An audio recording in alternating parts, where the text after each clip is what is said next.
Right. If you are a business owner and you're in the middle of scaling your business, I advise you pay attention to this training and you implement it right away, because if you don't, you're going to end up burning yourself out, you're going to burn your clients, or you're going to do both. And if you're already at that point, well, here we are, baby. This is going to help you tremendously. So in this video, we're going to talk about the 3 steps that you need to take to remove yourself from any departments in your business so that you can focus on the things that light you up. You focus on your clients and giving them the best value possible, and focus on the life that you have built your business to fuel. And so, without further ado, let's get into it. There's going to be 3 pillars we're going to go over. The first pillar is going to be data gathering, because if you don't have the right data, how can you make the right decisions? You can't, or they're going to be faulty decisions. And so that's going to be the first pillar we're going to go over together, in the different things, the different types of data that you need to gather before moving forward for your foundation. The second one is going to be centralization and optimization, because without a proper system that your entire team can use that is optimized for efficiency, you're not going to go very far, and it's going to be very chaotic, especially at scale, which is what every business owner wants to get to. Then the third one is going to be implementation and leadership, because if your team can't implement and you can't lead your team, then you're never going to be able to pass the baton to them so they can run your business and you can live the life of your dreams. And so let's get into the first pillar over here. I'm going to make myself small again. We're going to take a look at a SOP together. This right here, guys, is what has helped me build a business that was doing 6 figures every single month. And in 1 year, I went on 13 trips, took a couple months off of my business, and it was still crushing it. Why? Because I used this training and it gave me freedom. And so let's take a look at this over here. So the pillar number 1 is going to be data gathering. And so there's a couple of pieces of data that you're going to need to collect once before you get going. And so the first thing that we're going to look at is your client journey roadmap. Do you know exactly every step that your client is going through to achieve the desired outcome that your company promises? If you don't, then you need to do it. If you do, then you need to optimize it. And so in here, the first thing that you need to do is you need to map out every step in each stage of your client journey, from the marketed prospect to the appointment setting to sales to onboarding to activation points to reach success. And activation points is like, what are the different stages that your clients is going to reach that is going to be a point in their journey that's going to bring them happiness and make them confident about your product, and one more milestone to get to the desired results. Then we're going to talk about also social proof and referral collection. You need to map this out. And then upsells, renewals, and ascension opportunities. You need to map this entire thing out from A to Z, because your team is going to be able to look at it, and it's really going to help the second part of the data gathering, which is going to be your org chart. And so your organization chart, it took me a long time to build one, because I thought they were useless, because I was so used to have a bunch of generalists in my business doing everything under the sun, and I spent enough time in it to know that things were getting things done. Well, that does not give you freedom. That doesn't give your team clarity, and it's not the right way to approach it. And so your organizational chart is extremely important, and it's going to give you clarity in your business for things that need to be done and for decision making. And so you need a full map of each role's outcomes and responsibilities and costs attached to it. And pay attention here how I said roles, outcomes. A lot of people build their organizational charts with the names of the employees that are in the business and the things that they're doing. You shouldn't be doing that. It's not efficient at all. What you want to do is have every role and responsibility and the outcome that it gives your business. Then you can put a name under it of who is responsible to generate this outcome for your company. You want to reverse it, right? And so you want to attach each step of the client journey roadmap with a person fulfilling that task. You want to find unnecessary overlap. You're going to find out that a lot of people a lot of things in your business is going to be done by a lot of people when it should only be done by one or two rather than like four or five. So you're going to be able to find that and then understand the areas that you need to remove yourself from to solely focus on high leverage activities. Once you start building this out, you're going to see yourself in every department doing things that are worth like $5 an hour, $10 an hour, $100 an hour, when really your time is worth 500, 1,000, 5,000, $10,000 an hour, depending on the stage that you're in. So you want to remove yourself from the activities that could easily be outsourced for a lower price than what your hourly rate should be, right? And so these are the two things. The third thing over here would be setting up a proper cash flow analysis system. A bookkeeper won't do that unless you pay them full time. Depending on the stage that you're in, at one point, you're going to need an accountant and a finance team to do everything. But in the beginning, if you're like 30, 40, 50, 60K and you're trying to get to $1 million to 2 million, then a virtual assistant can help you with this, where they just have viewer access to each of your bank accounts, not full access, but viewer access. Any bank will give you viewer access for other people. You give them viewer access, and every single day they go into it, they take all the transactions and they put into a dashboard where you can look at your finances, your P&Ls constantly, so that you know where your money is going on a day-to-day basis and on a month-to-month basis, so you can make the right decisions with the money that you currently have. Because a lot of people, they end up making a lot of money and then they end up spending it all. And I've done that many times, where we make 100, 120 grand, but we were trying to scale and we spent 120 grand or 130 grand. And we spent above what we made because we weren't managing our money properly, because we didn't have that system in place yet, right? So it's really, really important to have that. So this is going to give you awareness of your finances. You're going to understand how much each department costs you and profits you, and it's going to help you with better decision making, like I just said. And so that is the first pillar. It is the foundation for decision making. You just have to know everything about your business, and it's systematized so that you can always look back at it. This should not be a static thing. This should be dynamic, where you change it constantly as you re-strategize, as your business grows, as new players come in, and as new departments need to be built out. Pillar number 2, centralization and optimizations. Guys, 15 clients is easy to manage. 30 clients could be easy to manage. Once you get to 50 clients, 100 clients, 200 clients, and you're onboarding like many of them per month, you're retaining them, you're upselling them, it's going to be extremely chaotic. And it's the reason why people don't scale, is either because they're scared to burn their clients because they don't have the system in place, or because they're so burnt out they can't even imagine bringing more clients and growing their business. And so what are these emojis? Or there's reactions. This is not Zoom, this is OBS. What the heck? Enjoy the balloons, guys. Anyways, centralization and optimization. So this is going to have a couple pillars within that second pillar. The first one is communication. You need to centralize your communication on Slack, Discord, Telegram, Teams, whatever. It doesn't really matter, as long as there's servers and channels that you can segregate for each of your teams and each parts of your business. You are fine. You can choose whichever one you want.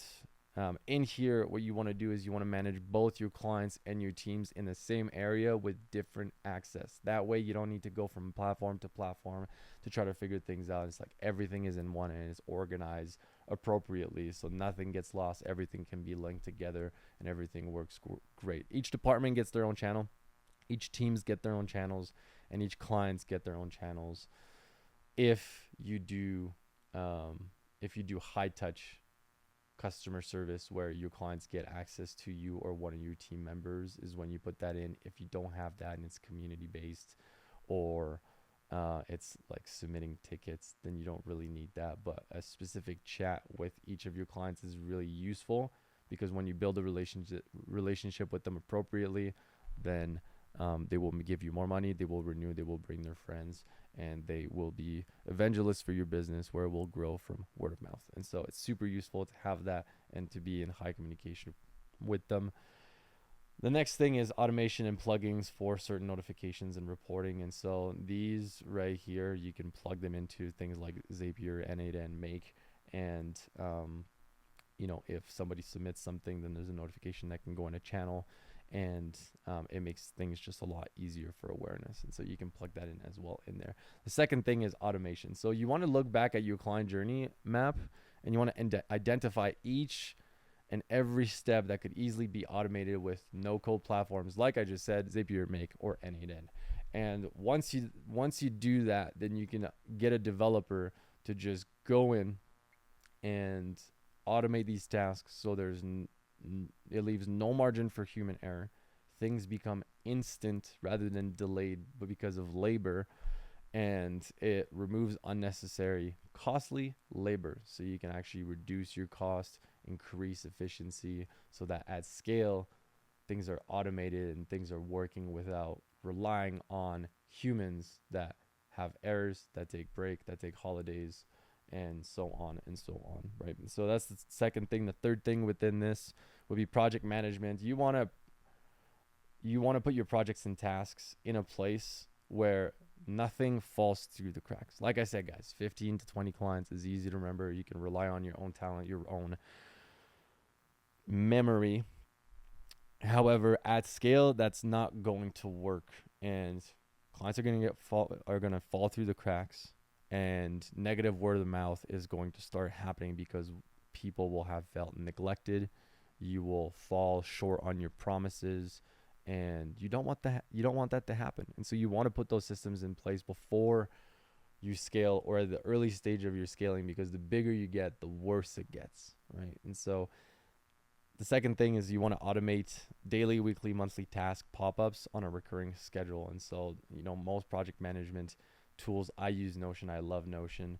There's a lot of companies that use ClickUp, and then they use Airtable, and they combine both together, when Notion can do both at the same time. And so I like Notion, but any project manager will work in there. Most of the time, they allow you to create templates with recurring tasks that come up on a certain day that you tell it to. Just like, an alarm on your phone that rings at 5:30 a.m. every single day of the week, but not the weekend. It's the same thing with your task manager. You can do that so that as you have your client journey roadmap, and you have the roles and responsibilities of each of your team members that we did on the first pillar, the foundational pillar, you can take all of these, put them in a project manager, and all those tasks will come back again and again and again and again, so that nothing falls through the cracks. So everyone gets their own dashboards in your team, the team members as well as the leaders, because, well, you need accountability too.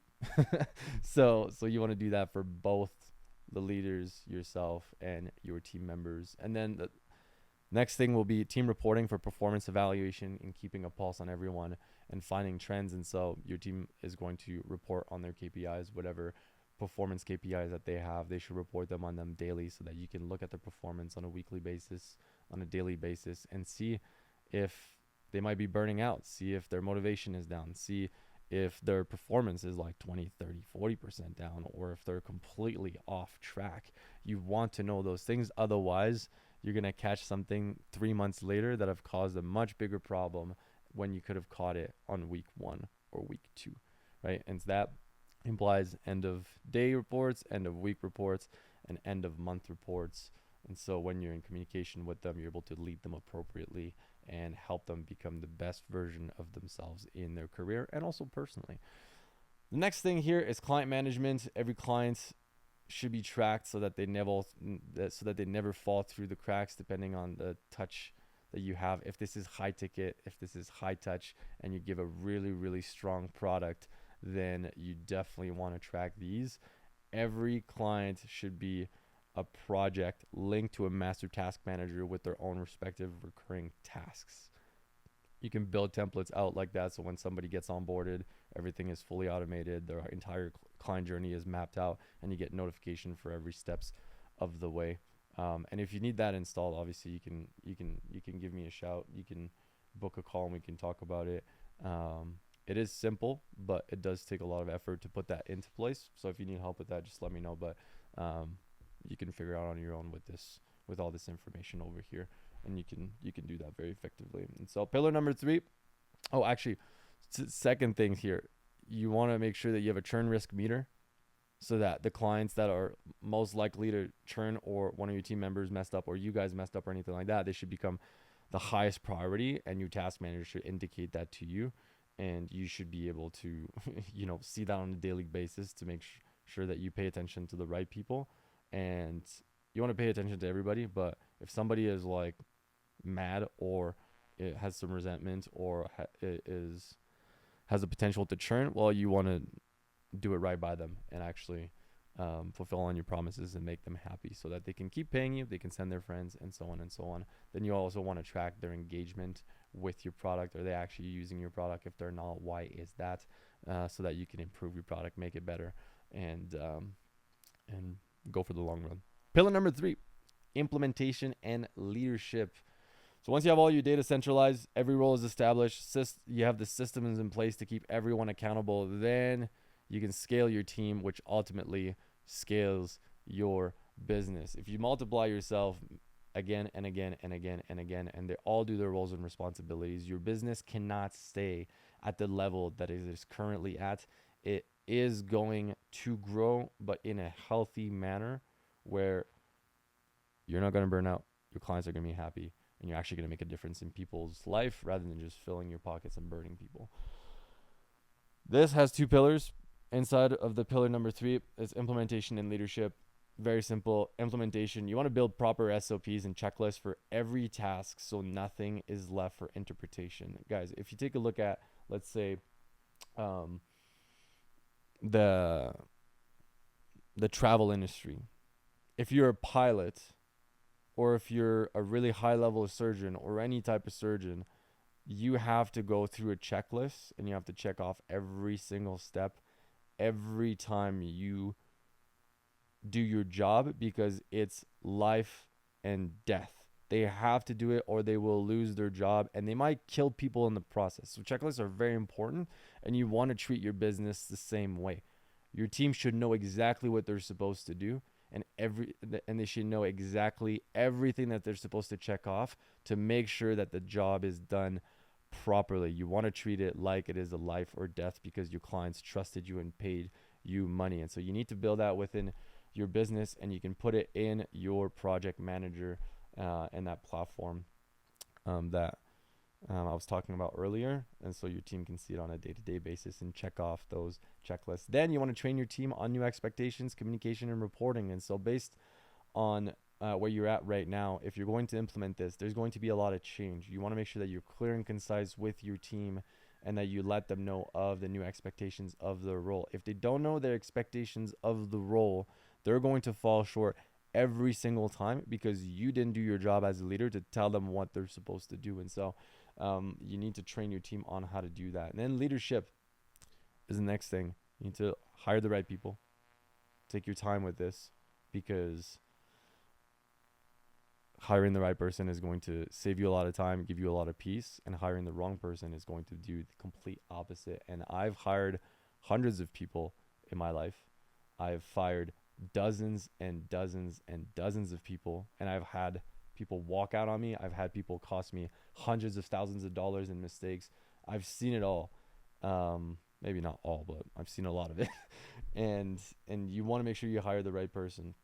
You want to ramp them up properly. You want to manage them properly with the project management, and you want to lead your team from both data that we just talked about and a relationship standpoint, where they know that at this job, their boss cares about them and they care about their business, and that builds a really strong culture, which is the next point. If people feel like they're valued in the business, they're kept accountable, and they are constantly growing, it creates a very loyal team member, and it will weed out the weeds out of your business, which is great as well. Then you want to consistently invest in their personal growth, their career growth. You want to build plans to get them to advance in the business, so that as you hit your own personal goals, your team hit their personal goals. And let me tell you, if you reverse this and you help your team reach their personal goals, there's no shadow of a doubt that you will hit your personal goals as well, because the whole team works and you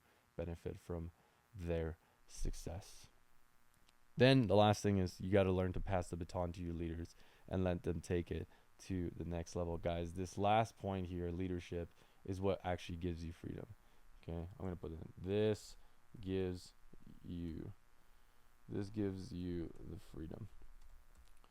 This gives you the freedom. Once you have people you can trust in every leadership position, in every position, your system is dialed in, and your people you can trust and they're hardworking, you can take a month off, you can take 2 months off, and you can focus on big picture thinking, growing the business, building completely new departments, or spending your time with your wife and kids or your family, and actually enjoying the fruits of your labor a little bit, because your business is crushing it and people's lives are getting changed from it. You can enjoy that as well. Whatever you want to do, this system will give you the freedom to do it.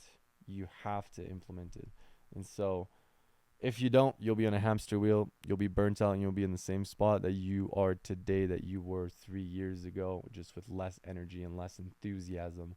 And so that is it for this video, guys. If you enjoyed this, subscribe, like it, share with your friend that needs to get some freedom in their life or from their business because they're burnt out.